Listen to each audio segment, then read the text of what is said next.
Alright guys, a quick one. Here, I'll detail how to fix Windows laptop not connecting to Wi-Fi. So if at the end of this you found this offer informative, please don't forget to like and then subscribe.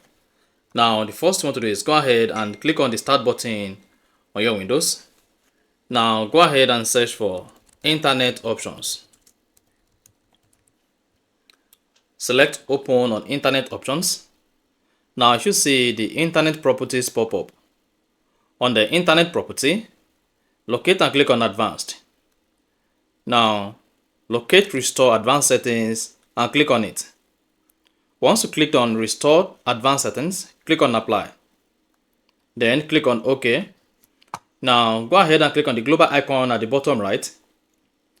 Click on the pointed arrow on Wi-Fi. Then turn on your Wi-Fi.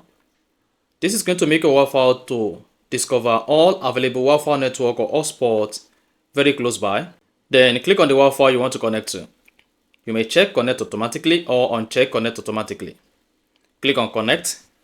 Now go ahead and type in the Wi-Fi password. Once you type in the Wi-Fi password, go ahead and click on next.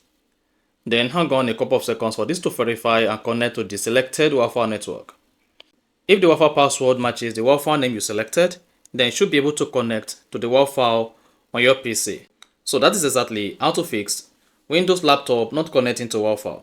So if you found this offer informative, please don't forget to like and then subscribe.